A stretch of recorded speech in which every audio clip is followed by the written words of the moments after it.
জীবনের থেকে, তোমার জমি গাড়ি বাড়ি টাকা পয়সা ধন দৌলত সমস্ত জিনিসের থেকে আল্লাহ তার রাসূলকে বেশি না ভালোবাসবে ততক্ষণ পর্যন্ত তুমি প্রকৃতিক মুমিন হবে না। মুমিন ছিলেন কারা? সাহাবারা নবীকে কতটা ভালোবেসেছিলেন, রাসূলকে কতটা ভালোবেসেছিলেন, কতটা নবীর জন্য তারা পাপনার আগ্রহ ছিল, এমনকি নিজের জীবন পর্যন্ত সাহাবারা দিয়ে দিয়েছেন। একজন সাহাবা যার নাম হল হযরতে তালহা। তালহার প্রেমে মহব্বত কেমন! জীবনের কোনো মায়া নাই, জীবনের কোনো দায় নাই, জীবনের কোনো দাম নাই। বিবি বাচ্চার দিকে তাকাই না। হযরতে তালহা উহুদের প্রান্তে যুদ্ধ শুরু হয়ে গেল। কাফের বেঈমানেরা নবীকে করে দিয়েছে, নবীকে হত্যা করে দিবে, মেরে দিবে। মক্কার জমিনে, মদিনার জমিনে এলান হয়ে গেল নবীজি দুনিয়ার জমিনে বেঁচে নেন, দুনিয়ার জমিনে নেই। কাফের বেঈমানরা নবীকে হত্যা করে দিয়েছে। হযরতে তালহার কানে পৌঁছে গেল। তিনি তো ঘরের ভিতরে ছিলেন। তিনি দৌড়তে দৌড়তে বাড়ি যায় জিহাদের ময়দানে চলে গেলেন। অলঙ্ঘা তরবারি নিয়ে বিশ্ব নবীকে ঢাল করে ফেললেন, নবীকে পেছন দিকে ঢাল করে রেখে দিলেন। কাফিরদের সঙ্গে তালহার যুদ্ধ শুরু হয়ে গেল। জীবনের কোনো মায়া নাই, সন্তানের কোনো মায়া নাই, বিবি বাচ্চার কোনো মায়া নাই, সম্পদের কোনো মায়া নাই। আল্লাহ নবীকে ঢাল করে রেখে দিলেন। কাফের বেঈমানদের সঙ্গে লড়াই শুরু হয়ে গেল।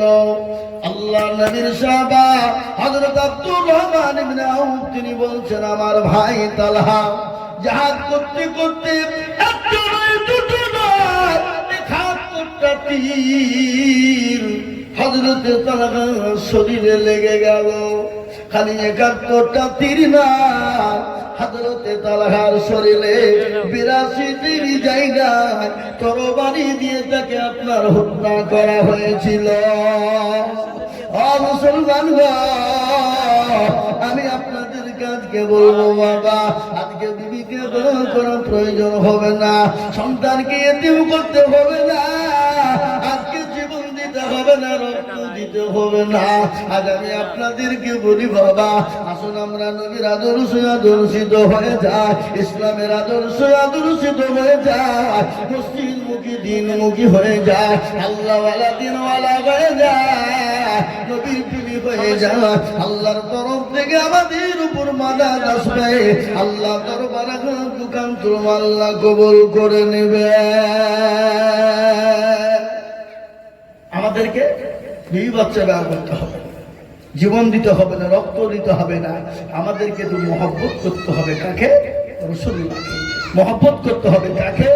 আল্লাহকে ভালোবাসতে হবে। এ বাবা, আল্লাহ তার রাসূলের মহব্বত যদি আমাদের জীবনে ঠিক থেকে যায়, আল্লাহ আমাদেরকে মাদাদ করবে না, করবে না? জোরে বলুন। আল্লাহ তো দুনিয়া জমিনে আমাদেরকে বানিয়েছে কেন? দুনিয়া খর, খেলা খর না বাবা। সর্বপ্রথম আল্লাহ আপনাকে জিজ্ঞাসা করবেন নামাজ সম্পর্কে। কি সম্পর্কে? জোরে বলুন। আপনাকে কি জিজ্ঞাসা করবেন? আপনাকে বলবে যে বল কত করে বাড়িতে বাড়ি করেছিলি, গাড়ি করেছিলি, জমি জায়গা করেছিলি? না, আপনাকে সর্বপ্রথম জিজ্ঞাসা করা হবে নামাজ, নামাজ, নামাজ, নামাজ। আমাদের দেশের মা বোনেরা ভাত রান্না করে, করে না? করে না? কিন্তু হাড়ির একটা ভাত টিপলেই তো বুঝতে পারে, পারে কিনা যে ভাত হয়েছে কিনা। কিন্তু আল্লাহ যে আপনাকে আমাকে প্রশ্ন করবে সর্বপ্রথম নামাজ সম্পর্কে, আপনার আল্লাহ যদি নামাজে যদি আপনি পাস হয়ে যায়, তাহলে আপনাকে আর কোনো জিনিস জিজ্ঞাসা করার কোনো প্রয়োজন হবে না। কিন্তু আমরা নামাজ কখন পড়ি? যখন আমরা বিপদে পড়ি, যখন আমাদের অভাবের অর্জনের সময় হয়। সুখের দিনে নামাজ নাই, চল বেড়াই, চল যা ইচ্ছে তাই করি, কিন্তু মসজিদে যাই না। বাড়ির কাছে মসজিদ, আজান হয়, ঘরের ভিতরে শুয়ে শুয়ে টাইম কাটিয়ে দেয়। আছে না নাই? জোরে বলুন। এরকম আছে না? কথা বলে না কেন? আছে না নাই? মসজিদ আজান হয়, তাদের কর্ণ কহরে ঢুকে না। হাইয়া আলাস সালাহ, হাইয়া আলাল ফালাহ। আর আমরা বলি আমরা পারলুম না, ইমাম আর মুয়াজ্জিন তারা দুজনেই চালা। আল্লাহর কাছে যেতে হবে না। প্যারা নবী যেদিন দুনিয়া থেকে বিদায় হয়ে যায়, প্রচন্ড বুকে ব্যথা, মাথায় যন্ত্রণা সহ্য করতে পারে না।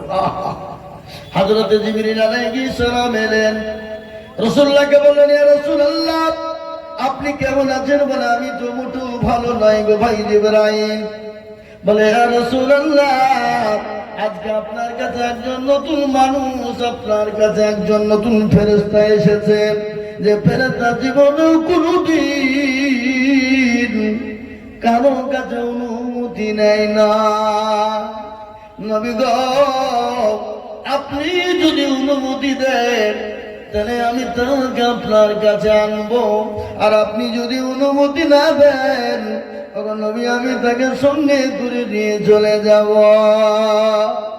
রাসূলুল্লাহ বললেন, ও ভাই জিবরাইল আমি যদি অনুমতি না দিই তাহলে নিয়ে চলে যাবা? বলে হ্যাঁ। বলে না না না, আমার কাছে তোমার তাকে আসতে দাও। বিশ্ব নবীর কাছে গেলেন, হযরত জিবরাইল আলাইহিস সালাম দিয়ে নবীকে বললেন, আসসালামু আলাইকা ইয়া রাসূলুল্লাহ। ও গো নবী আপনি কেমন আছেন একটু বলুন। নবীজি বললেন, জিবরাইল রে আমি তো মোটেও ভালো না, আমি প্রচন্ড ব্যথার মধ্যে আছি। আল্লাহ নবীকে বললেন, ও নবী গো আমি আপনার কাছে এসেছি, আপনি যতদিন মন চায় আপনি দুনিয়ার জমিনে থাকতে পারেন। আচ্ছা বলুন তো, এতদিন পর্যন্ত আদম নবী আলাইহিস সালাম থেকে নিয়ে এই শেষ জামানার খাতামান নবী পর্যন্ত যত মানুষ এসেছেন, নবী ছাড়া কোনোদিন আজরাইল কাউকে শুনেছেন? কোন মৌলবী বলেছে যে আপনার যতদিন ইচ্ছা হয় আপনি ততদিন থাকেন? কাউকে বলে নাই। তিনি তো দয়াল নবী, মায়ার নবী আছেন গজল। আল্লাহর নবী মায়ার নবী গো আপনি নবী আমার জীবনের জীবন। আল্লাহর নবী দয়াল নবী গো আপনি নবী আমার জীবনের জীবন। আপনি আমার জীবন সাথী, অন্ধকার কবরের বাতি, আপনি হইলেন নিরুদুনিয়ার ধন। আল্লাহ নবী মায়া নবী গো আপনি নবী আমার জীবনের জীবন। আপনি রহমাতুল লিল আলামিন, আপনি উম্মতের জামিল। আপনি রহমাতুল লিল আলামিন, আপনি উম্মতের জামিল। আপনি হইলেন গুনাহগার উম্মতের আপনজন। আল্লাহর নবী মায়া নবী গো আপনি নবী আমার জীবনের জীবন। দেখিয়া আপনার মজেজা ভাগবতী হইলেন খাদিজা। দেখিয়া আপনার মজেজা ভাগবতী হইলেন খাদিজা।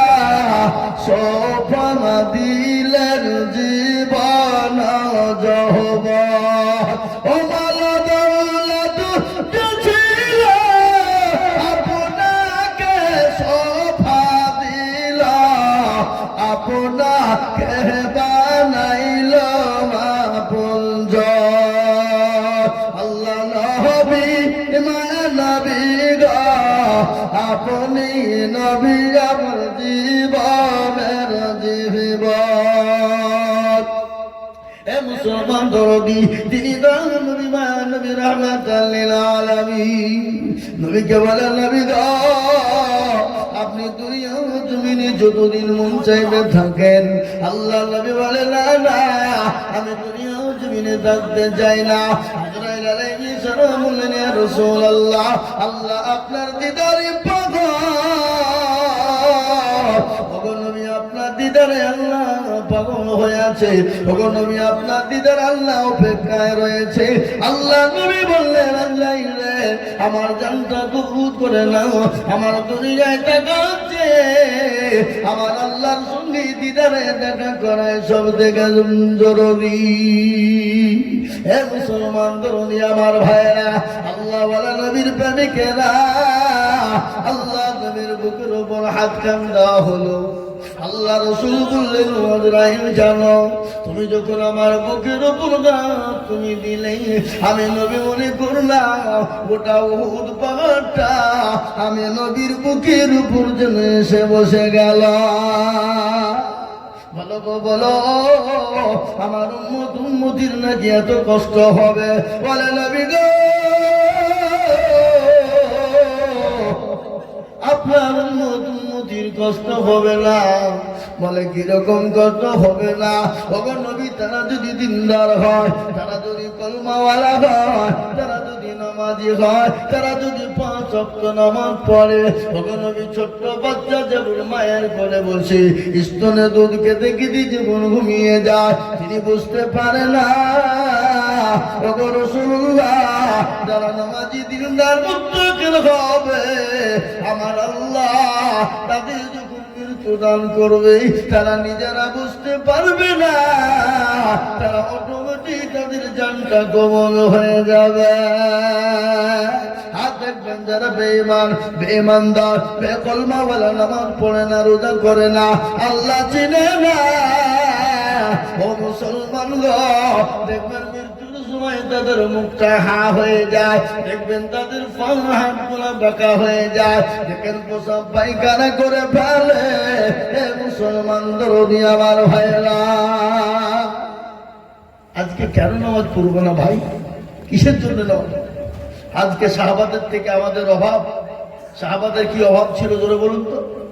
1 দিন 2 দিন 3 দিন তারা খেতে পায়নি, হাড়ি উনুন জ্বলেনি, আঁকা জ্বলেনি, চুলো জ্বলেনি, কিন্তু তাদের জীবনে কোনোদিন নামাজ কাজা ছিল। কথা কর না কেন? একজন নবীর সাহাবার কথা মনে হয়ে গেল, অতি গরিব, অতি গরিব, এত গরিব, এত গরিব। আজকে বলুন দেখি ভাই, আমাদের বাড়িতে কার বাড়ি নাই যে ডবল পোশাক নাই? কথা বলেন। একজনের 4টে 5টা 6টা 7টা 10টা পর্যন্ত জামা ছেড়ে নাই। এই কথা বলেন আছে না নাই? আছে। আচ্ছা বলুন তো কোন বাড়িতে একবার না খেয়ে আছে? কিন্তু সাহাবাদের বাড়িতে পোশাক ছিল না, কিন্তু তাদের জীবনে কোনোদিন নামাজ কাজা ছিল না। মসজিদে নববীতে আযান হতো, একজন সাহাবা আব্দুল্লাহ আনসারী রাদিয়াল্লাহু তাআলা আনহু তিনার একটা কথা মনে হয়ে গেল, মসজিদে নববীতে প্রতিদিন তিনি নামাজ পড়ে আর বেরিয়ে যায়। সাহাবারা বলে নবী গো ইয়া রাসূলুল্লাহ আপনার অমুক সাহাবা সে কি বেদিন হয়ে গেল, সে কি মুশরিক হয়ে গেল গো নবী? সে কি বেদিন হয়ে গেল? রাসূলুল্লাহ বললেন খবরদার এরকম কথা কাউকে না জেনে না বুঝে বলো না।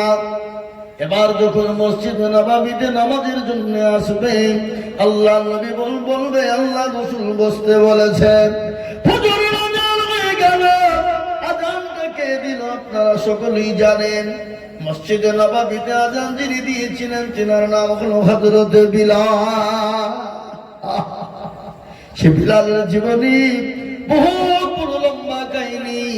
হযরত বিলাল কলমা পড়ার জন্য, নামাজ পড়ার জন্য, নবীকে মহব্বত করার জন্য, দিনকে ভালোবাসার জন্য এত অত্যাচার, এত জুলুম হয়েছিল। কাফের বেঈমানরা হযরত বিলালের শরীরে প্রত্যেকটা জায়গা আঘাত করেছিল। সে সময় হযরত বিলালকে একটা ওষুধ দেওয়া হতো না, চামড়া গালা খুলে খুলে পড়ে যেত। তারপরও বিলাল আল্লাহ বলতে কখনোই ছাড়ে না। করা হলো, টেনে বের করে পেরাক মেরে দেওয়া হলো। বিলাল একটা বার বল নবীকে চিনি না, একটা বার বল আল্লাহকে মানি না। তারও বড় বিলাল মুখের কাছে কান লাগে বেঈমানরা শুনতো।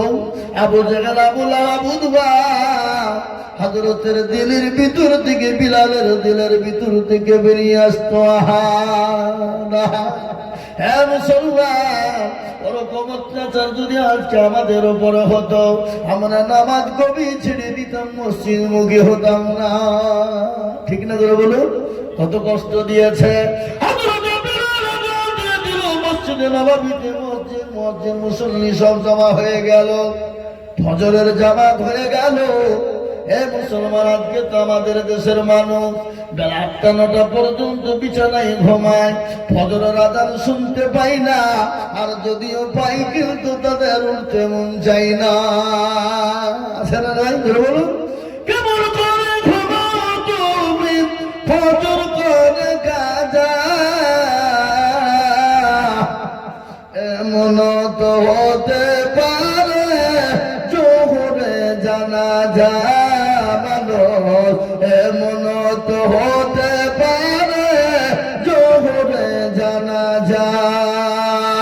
কেমন করে ঘুমাও তুমি ফজর করে কাজা,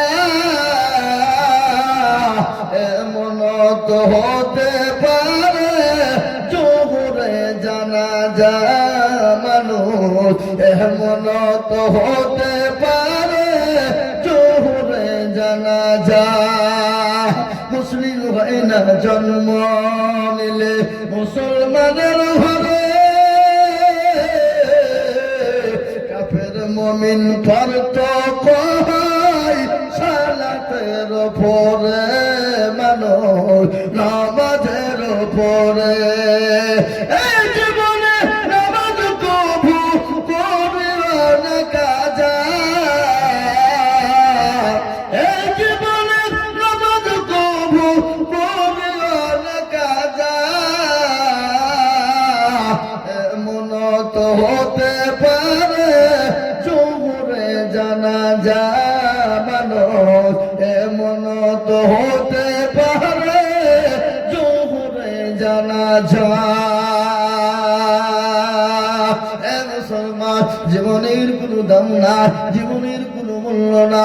আজ আজকাল চলে যাব, বাড়িতে চলে গেলাম, ঘুমিয়ে গেলাম, চোখ দুটো যদি খুলে যায় তবে তো কাজ, আর চোখ দুটো যদি বন্ধ হয়ে যায় তো পরকাল। এ বাবা,